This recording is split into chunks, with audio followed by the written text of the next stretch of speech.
आम SM education YouTube channel को समस्त को स्वागत पे। तो देख तो मूलू कही आसी पे सिलेक्शन क्वेश्चन देवी तुम इंपोर्टाट क्वेश्चन देवी।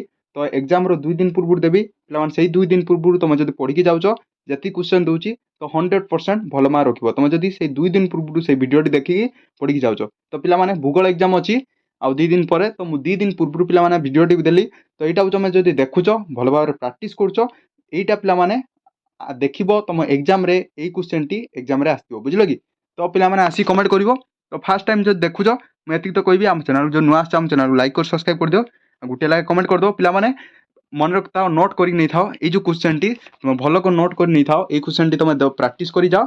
तो आराम से तुम देखिब एग्जाम दे सारी यही वीडियो तुम कमेंट कर सारे आमर क्वेश्चन आसला कि ना कमेंट कर। ओके तो मुझे देखा चाहूँगी। तो पे देख तुम षष्ठ श्रेणी भूगोल एग्जाम तुम अच्छी तो से पे षष्ठ श्रेणी भूगोल एग्जाम क्वेश्चन टी एटा। तो परीक्षार्थी नाम पे तुम नाम ये जहाँ थी तो ये लिख रोल नंबर लिख विभाग लिख तारीख लिख तारीख पे डेट तो विद्यालय नाम लिख तुम डिस्ट्रिक्ट कौन अच्छे लिख तुम ब्लॉक लिख एटी पे तुम एटी किसी हाथ मार दरकार ना बुझे कि। तो पे चलो जीवा पूर्व ये पे कहबी ये जो क्वेश्चन पे मन रखता यहाँ पे रियल क्वेश्चन टा। ओके तो यही क्वेश्चन टा तुम भल भाव प्राक्ट कर एग्जाम को जाओ तो 100% पे भल मार्क नहीं आसो बुझे कि। तो भल भाव प्राक्ट कर एग्जाम जाओ तुम मत एनसार थी ओके तुम बही भी एनसार थी तो एनसार टी देख ओके। तो मुझे क्वेश्चन गुड़ा पे कहीदेवी भल भाव प्राक्ट कर जाता। ओके तो देख फास्ट पे देख निम्नोक्त ग्रह मान मध्य डैश ग्रहटी सूर्य चारिपटे पूर्व पश्चिम को प्रदक्षिण करुच्ची पे यहाँ हूँ पृथ्वी शुक्र ना बुध बृहस्पति पे यार एनसार कौटा हम कमेंट कर देखा केते पिला कहि पारछन्ती। ओके तो एमसीक्यू जी मुझे डिस्कसन करुच्ची एमसीक्यू माने मल्टीपल चॉइस क्वेश्चन तो से गुड़ाक एनसार कह मुझे देखी केते पिला कौच। ओके तो 2 नंबर अच्छी राजनीतिर मानचित्र डैश तथ्य संपर्क में जानी हुए तो यहाँ पे कमेंट कर 2 नंबर एनसार कौटा हम पर्वत मालभूमि देश नदी।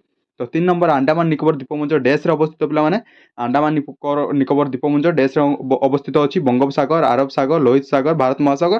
तो देखी पे कौ मैंने कमेंट कर। ओके तो देखो 4 नंबर क्वेश्चन अच्छी आरवाड़ी पर्वतमाला उच्चस्म शुंग डैश माउंटेन पर्वतर अवस्थित देवमाली गुरुखिकर बबवता अनाड़ीमुड़ी। तो युवा भल भाव देख। तो 5 नंबर अच्छी कठजोड़ी को महानदी डैश कहुए पे कठजोड़ी को जो महानदी कौन कहुए उपनदी कहुए ना शाखा नदी कहुए ना मुख्य नदी कहुए ना अंतस्थल नदी कहुए।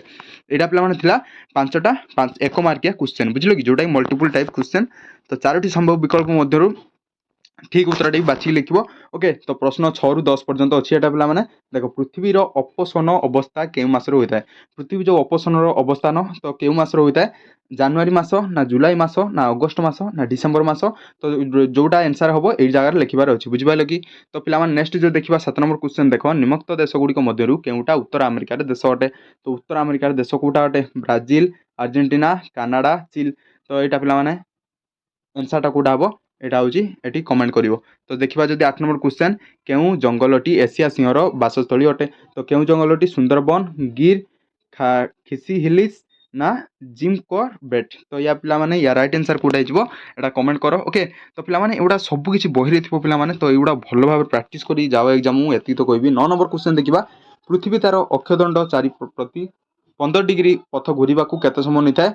तो 4 मिनट नहीं थाए ना 15 मिनट नहीं थाए ना 30 मिनट नहीं थाए ना 60 मिनट नहीं थाए। या राइट आंसर कौटा हम कमेंट कर। ओके तो पे 10 नंबर क्वेश्चन अच्छी पृथ्वीर क्षुद्रतम देश केउ महादेश अवस्थित पृथ्वीर क्षुद्रतम देश केउ महादेश अवस्थित Asia Africa Australia Europe. Okay तो बुझिपाल क्लीयर हेलो। तो पे नेक्स्ट आम देखा 11 कतरू 14 पर्यंत पे तुम ये भारत देला देख उपद्वीप। तो जापान पे कौन बेट लिख तापर नेक्स्ट जो देखा रजोडन आमर हरित चिरहरित अरण्य रोचे। तो सेहीपरि देवदारू पे कौटा हम लिख ऑस्ट्रेलिया डाउनस हूँ। तो एशिया पे कौटा हम लिख महाबल बाघ सुंदरबन। तो एक्सिंग विशिष्ट गंडा कौटी लिख बुझल सब मार्क पे 1 मार्क रबुदे बुझिपारे कि क्लीयर हेलो। तापर जदि देखा 15 नंबर क्वेश्चन पे तो जोटा ठीक होता ठीक मार। ओके तो प्रचुर वृष्टिपात होता अंचल चिरहरित अरण्य देखा जाए କାରଣ ସେଠାରେ କ'ଣ ପିଲାମାନେ କାରଣ କାହିଁକି ଆମର ଯେଉଁ ପ୍ରଚୁର ବୃଷ୍ଟିପାତ ହେଉଥାଏ ଅଞ୍ଚଳରେ ତ ସେଇଠି ଚିରହରିତ ଅରଣ୍ୟ ଦେଖାଯାଏ। ତ ସେଥିରେ କାରଣଟା କ'ଣ ପିଲାମାନେ ଏ ଅପସନ୍ରୁ ଦେଖି ଲେଖିବ। ବୁଝିପାରିଲ କି? କ୍ଲିୟର ହେଲ? ତ ପିଲାମାନେ 16 ନମ୍ବର କ୍ୱେଶ୍ଚନ୍ ଦେଖିବା। ଅଷ୍ଟ୍ରେଲିଆ ଲୋକେ ଗ୍ରୀଷ୍ମ ଋତୁରେ ବଡ଼ଦିନ ପାଳନ କରନ୍ତି କାହିଁକି? ଅଷ୍ଟ୍ରେଲିଆର ଯେଉଁ ଲୋକମାନେ ଗ୍ରୀଷ୍ମ ଋତୁରେ ତ ସେ ବଡ଼ଦିନ ପାଳନ କରିବାର କାରଣଟା କ'ଣ ଗ୍ରୀଷ୍ମ ଋତୁରେ? ବୁଝିପାରିଲେ କି? ତ ଏଇଟା ପିଲାମାନେ ଅପସନ୍ ଦେଖିବ, ଗୋଟେ ଠିକ୍ ମାରିବ। ବୁଝିପାରିଲ? କ୍ଲିୟର ହେଲ? ପିଲାମାନେ 17 ନମ୍ବର କ୍ୱେଶ୍ଚନ୍ ଦେଖିବା। 17 ନମ୍ବର କ୍ୱେଶ୍ଚନ୍ କ'ଣ ଅଛି? ଦକ୍ଷିଣ ଆମେରିକାର ଅଧିକାଂଶ ଅଞ୍ଚଳରେ ଜଳବାୟୁ ଉଷ୍ଣ କାରଣ କ'ଣ? ଦକ୍ଷିଣ ଆମେରିକାର ଯେଉଁ ଅଧିକାଂଶ ଅଞ୍ଚଳ ଥାଏ ତ ଜଳବାୟୁ ଉଷ୍ଣ ହେବାର କାରଣଟା କ'ଣ ପିଲାମାନେ ଲେଖିବ। ବୁଝିପାରିଲ? କ୍ଲିୟର ହେଲ ପୁରା? ତ ଦେଖ ଦେଖିବା ନେକ୍ସଟ କ୍ୱେଶ୍ଚନ୍ ଆମର କ'ଣ ଅଛି।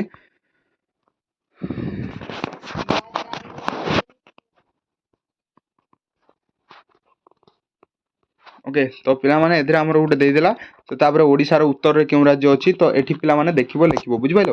ତ ଆମକୁ ଗୋଟେ ଦେଇଦେଲା। ଓକେ, ତ ଉତ୍ତରରେ ଆମର କେଉଁଟା ଅଛି, ପୂର୍ବରେ କେଉଁଟା ଅଛି, ପଶ୍ଚିମରେ କେଉଁଟା ଅଛି, ଓକେ, ତ ଦକ୍ଷିଣରେ କେଉଁଟା ଅଛି, ତ ଏଗୁଡ଼ାକ ଲେଖିବ। ବୁଝିପାରିଲ କି? କ୍ଲିୟର ହେଲ? ପିଲାମାନେ ଏଇ କ୍ୱେଶ୍ଚନଟା କରିବ। ଓଡ଼ିଶାର ଉତ୍ତରରେ କେଉଁ ରାଜ୍ୟ ଅଛି, ଆରବ ସାଗର ଭାରତର କେଉଁ ଦିଗରେ, ଭାରତର କେଉଁ ଦିଗରେ ନେପାଳ ରାଜ୍ୟ ଅବସ୍ଥିତ, ଏଗୁଡ଼ାକ ଭଲ ଭାବରେ ଦେଖିବ। ବୁଝିପାରିଲ କି? ତାପରେ ଯେଉଁ ଦେଖିବା ପିଲାମାନେ 21 ନମ୍ବର ଅଛି। ଦେଖ ଗୋଟିଏ ବାକ୍ୟର ଉତ୍ତର ଦେବା ପାଇଁ କହିଛି। ଗୋଟିଏ ବାକ୍ୟରେ ତମକୁ ଗୋଟେ ମାର୍କ ମିଳିବ ଗୋଟିଏ ବାକ୍ୟରେ ଯଦି ଉତ୍ତର ଦେଉଛ। ପୃଥିବୀର ଗଭୀରତମ ସାମୁଦ୍ରିକ ଖାତର ନାମ କ'ଣ? ତ ପୃଥିବୀର ସବୁଠାରୁ ଗଭୀରତମ ସାମୁଦ୍ରିକ ଖାତର ନାମ କ'ଣ? ଏଠି ପିଲାମାନେ ଲେଖିବ ଗୋଟିଏ ବାକ୍ୟରେ। ତ ଗୋଟିଏ ଖାଲି ଲେଖିଦେବନି, ଲେଖ ପୃଥିବୀର ଗଭୀରତମ ସାମୁଦ୍ରିକ ଖାତର ନାମ ଏଇଟା। ବୁଝିପାରିଲେ କି? ଲଣ୍ଡନର ଦିନ 12ଟା ସମୟରେ ଦିଲ୍ଲୀର ସନ୍ଧ୍ୟା 5:30 କାହିଁକି ହୋଇଥାଏ?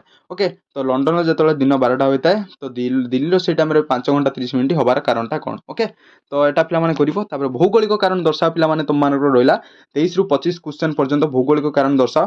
ତ ମେରୁଠାରେ ପୃଥିବୀର ଆବର୍ତ୍ତନ ବେଗ ଶୂନ୍ୟ ଅଟେ କାହିଁକି? ତ ଏଥିର କାରଣଟା ଲେଖିବ, କାହିଁକି ମେରୁଠାରୁ ପୃଥିବୀ ଆବର୍ତ୍ତନ ବେଗ ଶୂନ୍ୟ। ଓକେ, ତ ଏଇଟା ପିଲାମାନେ ଇମ୍ପୋର୍ଟାଣ୍ଟ ରହିବ। ତାପରେ ଯେଉଁ ଦେଖିବା, ବୁଝିପାରିଲେ କି? ତାପରେ ଯେଉଁ ଦେଖିବା ଆଣ୍ଟାର୍କଟିକ ମହାସାଗର ତଟ ଦେଶର ଅନେକ ପ୍ରତ୍ୟୟ ଅଛି।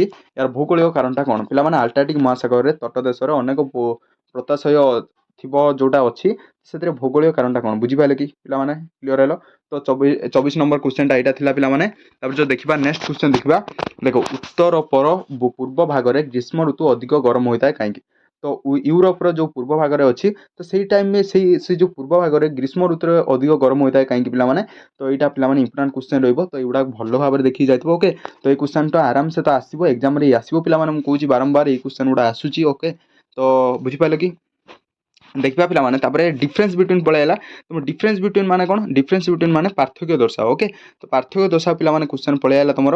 ଦେଖ ଫାଷ୍ଟ ଅଛି ପିଲାମାନେ, ଦେଖ ଅକ୍ଷାଂଶ ଦ୍ରାଘିମା। ପିଲାମାନେ ଅକ୍ଷାଂଶ ଦ୍ରାଘିମା ତୁମର ପଳେଇଲା। ଅକ୍ଷାଂଶର ଡିଫରେନ୍ସ ବିଟୁଇନ୍ ଆଉ ଦ୍ରାଘିମାର ଡିଫରେନ୍ସ ବିଟୁଇନ୍ ଲେଖିବାର ଅଛି। ତ ପିଲାମାନେ ଏଠି ପିଲାମାନେ ପଚାରିବେ ଆମକୁ ଏଠି ସାର୍ ଆମେ କେତେ ମାର୍କ ଲେଖିବୁ, କେତେଟା ପଏଣ୍ଟ ଲେଖିବୁ? ଦେଖ ଏଠି ପିଲାମାନେ 3 ମାର୍କ ଅଛି। 3 ମାର୍କ ଅଛି ମାନେ ତୁମେ 4ରୁ 5 ପଏଣ୍ଟ ଲେଖିବ, ଏପଟରୁ ବି 4ରୁ 5 ପଏଣ୍ଟ ଲେଖିବ। ତୁମେ ଯଦି 3 ପଏଣ୍ଟ ଲେଖୁଛ ପିଲାମାନେ ତୁମକୁ 3 ମାର୍କ ମିଳିବ ନାହିଁ। ତ ମନେ ରଖ, 4ରୁ 5 ପଏଣ୍ଟ ଲେଖିବ। 4 ପଏଣ୍ଟ ଲେଖିଲେ ହିଁ ତୁମକୁ 3 ମାର୍କ ଫୁଲ୍ ଦେବେ। ଓକେ, ତ ସବୁଠୁ କମ୍ ଯଦି କହିବି 4 ପଏଣ୍ଟ ଲେଖିବ, ଅଧିକାଂଶ 4 ପଏଣ୍ଟ ଲେଖିବ ତୁମକୁ 3 ମାର୍କ ଦେବେ। ବୁଝିପାରିଲ କି? ତ ତାପରେ ଯଦି ନେକ୍ସଟ ଦେଖିବା ପିଲାମାନେ ପ୍ରାକୃତିକ ମାନଚିତ୍ର ଓ ରାଜନୈତିକ ମାନଚିତ୍ର। ପ୍ରାକୃତିକ ମାନଚିତ୍ର କାହାକୁ କୁହାଯାଏ ଲେଖିବ, ରାଜନୈତିକ ମାନଚିତ୍ର କାହାକୁ କୁହାଯାଏ, ପ୍ରାକୃତିକ ମାନଚିତ୍ରରେ କ'ଣ କ'ଣ ଦେଖିବାକୁ ମିଳିଯାଏ, ରାଜନୈତିକ ମାନଚିତ୍ରରେ କ'ଣ କ'ଣ ଦେଖାଯାଏ, ତ ଏଗୁଡ଼ା ସବୁ ଲେଖିବ। ତ ଅତି ବେଶୀ ମୁଁ କହିଛି ଏଥିରେ 4 ପଏଣ୍ଟ, ଏଥିରେ 4 ପଏଣ୍ଟ ଲେଖିବ। ବୁଝିପାରିଲ କି? ପୁରା କ୍ଲିୟର ହେଲ? ପୁରା କ୍ଲିୟର ହେଲ? ତ ଚାଲ 28 ନମ୍ବର ଦେଖିବା। ଦେଖ 28 ନମ୍ବର ପିଲାମାନେ ପଳେଇଲା ଆମର 4 ମାର୍କିଆ, ଯେଉଁଟାକି ଲାଷ୍ଟ କ୍ୱେଶ୍ଚନ୍ 4 ମାର୍କିଆ କ୍ୱେଶ୍ଚନ୍ ପଳେଇ ଆସିଲା। ଦେଖ ଉତ୍ତର ଭାରତର ନଦୀ ଗୁଡ଼ିକ କାହିଁକି ଚିରସ୍ରୋତ? ଯେଉଁ ଉତ୍ତର ଭାରତର ନଦୀ ଗୁଡ଼ିକ ଅଛି କାହିଁକି ଚିରସ୍ରୋତା ପିଲାମାନେ ଲେଖିବ। ନହେଲେ ତମର ଅର ଗୋଟେ କ୍ୱେଶ୍ଚନ୍ ପଳେଇ ଆସିଲା, ଉତ୍ତର ଭାରତର ସମତଳ ଅଞ୍ଚଳରେ ଘନ ଜନବସତି ଦେଖାଯାଏ କାହିଁକି? ଦୁଇଟା ଭିତରୁ ପିଲାମାନେ ଗୋଟିଏ କରିବ। ତୁମକୁ 28 ନମ୍ବରଟା ଏଇଟା ଯଦି ଇଜି ଲାଗୁଛି ଏଇଟା କରିବ, ଯଦି ଏଟା ଇଜି ଲାଗୁଛି ତାହେଲେ ଏଟା କରିବ। ବୁଝିପାରିଲ କି? ତମର ଉତ୍ତର ଭାରତର ନଦୀ ଗୁଡ଼ିକ କାହିଁକି ଚିରସ୍ରୋତ ଏଟା କରିବ, ନହେଲେ ଭାରତର ସମତଳ ଅଞ୍ଚଳରେ ଘନ ଜନବସତି ଦେଖାଯାଏ କାହିଁକି ଏଟା କରିବ। ବୁଝିପାରିଲ? ଦୁଇଟା ଭିତରୁ ଯୋଉଟା ଆଉ ଗୋଟେ କରିବାର ଅଛି, ଯୋଉଟା ତୁମକୁ ଇଜି ଲାଗିବ, ଯୋଉଟା ତୁମକୁ ଆସିବ ସେଇଟା କରିବ। ତ ଯଦି ନେକ୍ସଟ ଦେଖିବା ପିଲାମାନେ 29 ନମ୍ବର, ଯଦି ତୁମେ ପର୍ବତ ଅରଣ୍ୟ ରହିବ। ଦେଖ ଯଦି ତୁମେ ପର୍ବତ ଆରୋହଣ କରିବ ତେବେ ତୁମ ସହିତ ଅମ୍ଳଜାନପୂର୍ଣ୍ଣ ଥଳି ନେବା କାହିଁକି ଆବଶ୍ୟକ? ପିଲାମାନେ ତୁମେ ଯଦି ପର୍ବତ ଆରୋହଣ, ପର୍ବତକୁ ତୁମେ ଯଦି ଉପରକୁ ଯାଉଛ ତାହେଲେ ତୁମେ ତାରି ସଙ୍ଗେ ସଙ୍ଗେ ଅମ୍ଳଜାନ ଥଳି ନେବା କାହିଁକି ଆବଶ୍ୟକ ପିଲାମାନେ କହିବ। ତ ପର୍ବତ ପିଲାମାନେ ଆମେ ଉପରକୁ ଯାଇଥାଏ ଯେତେ ଉପରକୁ ପିଲାମାନେ ଯାଇଥାଏ ଆମର ସେତେ କ'ଣ ଅମ୍ଳଜାନ କମି ଯାଇଥାଏ। ତ ସେଥିପାଇଁ ପିଲାମାନେ ଆମକୁ ଅମ୍ଳଜାନ ଥଳେଇ ନେବାର ଦରକାର ହୋଇଥାଏ। ଏଇଟା ପିଲାମାନେ ଲେଖିବ, ଏଇଟା ଇଜି ରହିବ 29 ନମ୍ବର, ଏଇଟା ତୁମେ ଲେଖିପାରିବ। ନହେଲେ ତୁମ ପାଖରେ ଅରେ ପିଲାମାନେ ଆଉ ଗୋଟେ କ୍ୱେଶ୍ଚନ୍ ପଳେଇଲା, ଯଦି ଆସନ୍ତା ବର୍ଷ ମୌସୁମୀ ବାୟୁ ଦୁର୍ବଳ ହୋଇଯିବ କିମ୍ବା ବିଳମ୍ବରେ ପହଞ୍ଚିବ ତେବେ ଏହା ଜଳ ଜୀବନକୁ କିପରି ପ୍ରଭାବିତ କରିପାରିବ। ତ ଦୁଇଟାରୁ ପିଲାମାନେ ଯେଉଁଟା ତୁମକୁ ଇଜି ଲାଗିବ ସେଇଟା କରିବ। ବୁଝିପାରିଲ କି? ଫାର୍ଷ୍ଟଟା ମୋତେ ଲାଗୁଛି ତୁମର ବେଟର୍ ରହିବ। ତ ଦେଖ ପିଲାମାନେ ନେକ୍ସଟ କ୍ୱେଶ୍ଚନ୍, ଲାଷ୍ଟ କ୍ୱେଶ୍ଚନ୍ଟି ଆମେ ଯେଉଁ ଦେଖିବା ପିଲାମାନେ, ଲାଷ୍ଟ କ୍ୱେଶ୍ଚନ୍ ନାହିଁ ପିଲାମାନେ, ଆହୁରି ଅଛି। ଓକେ, ତ ଦେଖ ଯେଉଁ ଦେଖିବା, ତୁମ ଅଞ୍ଚଳରେ ଅବାଧ ଗଛ କାଟିବାର କାରଣ ପ୍ରାକୃତିକ ଉଦ୍ଭିଦ ହ୍ରାସ ପାଇବାରେ ଲାଗିଛି। ଓକେ, ଆମ ଯେଉଁ ଅଞ୍ଚଳରେ ଅବାଧ ଗଛ କାଟିବାର କାରଣ ପ୍ରାକୃତିକ ସବୁ ବିଭିନ୍ନ ପ୍ରକାର ଯେଉଁ ଗଛ ଗୁଡ଼ା ରହୁଛି ସେଗୁଡ଼ା କାଟୁଛନ୍ତି ଯେଉଁ, ତ ସେଗୁଡ଼ିକ ହ୍ରାସ ପାଇବାରେ ଲାଗିଛି। ଏହା ସୁରକ୍ଷା ପାଇଁ ତୁମେ କେଉଁ ସବୁ ପଦକ୍ଷେପ ନେଇପାରିବ? ଏଇଟା ପିଲାମାନେ ନିଜେ ରହିବ। ଆମେ ଗଛ ଗୁଡ଼ାକ ଲଗେଇବା, ପ୍ରତିଦିନ ଆମେ ଗଛ ଗୁଡ଼ା ଲଗେଇବା ପାଇଁ ଚେଷ୍ଟା କରିବା। ଓକେ, ଯାହାଦ୍ୱାରା କି ଗଛ ଆଉ କାଟିବା ନାହିଁ। ତ ଲୋକମାନଙ୍କୁ ବୁଝେଇବା, ତ ଗଛ ପ୍ରତିଦିନ ଗୋଟେ ଗୋଟେ ଲଗେଇବା। ବୁଝିପାରିଲେ କି? ତୁମ ଅଞ୍ଚଳରେ ବନ୍ୟପ୍ରାଣୀମାନଙ୍କୁ ଶିକାର କରାଯାଉଛି, ସେମାନଙ୍କ ସୁରକ୍ଷା ପାଇଁ ତୁମେମାନେ କେଉଁ ସବୁ ପଦକ୍ଷେପ ନେବ? ୟାଠାରୁ ପିଲାମାନେ ଏଇଟା ପୁରା ଇଜି ରହିଲା। ତୁମ ଅଞ୍ଚଳରେ ଆମ ଅଞ୍ଚଳରେ ବନ୍ୟପ୍ରାଣୀମାନଙ୍କୁ ଯେଉଁ ମାରୁଛନ୍ତି। ଓକେ, ତ ଧର ଆମେ ଗୋଟେ ଦେଖିଲେ, ଗୋଟେ ସାପଟାକୁ ଦେଖିଲେ, ତ ସାପଟାକୁ ଆମେ ମାରି ଦେଉଛନ୍ତି। ସାପଟାକୁ ମାରିବା ନାହିଁ, ସିଏ ଆମର କ'ଣ କ୍ଷତି କରୁଛି କି?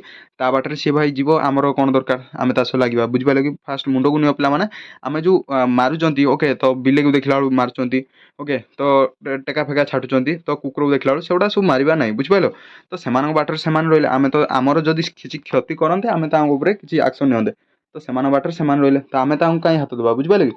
ଏଇଟା ପିଲାମାନେ ଲେଖିପାରିବ, ଇଜି ରହିବ। ତାପରେ ଯେଉଁ ନେକ୍ସଟ କ୍ୱେଶ୍ଚନ୍ ଦେଖିବା, ତୁମର 31 ନମ୍ବର ପିଲାମାନେ କ୍ୱେଶ୍ଚନ୍ ରହିବ, ପ୍ରଦତ୍ତ ଅଷ୍ଟ୍ରେଲିଆ ମାନଚିତ୍ରରେ ନିମ୍ନୋକ୍ତ ସ୍ଥାନ ଗୁଡ଼ିକ ଦର୍ଶାଅ। ପିଲାମାନେ ଦର୍ଶାଇବା ପାଇଁ କହିଛି। ଓକେ, ତ ସେଥିପାଇଁ ତୁମକୁ 4 ମାର୍କ ମିଳିବ। 4ଟିକୁ 4ଟା ଦର୍ଶାଇବ,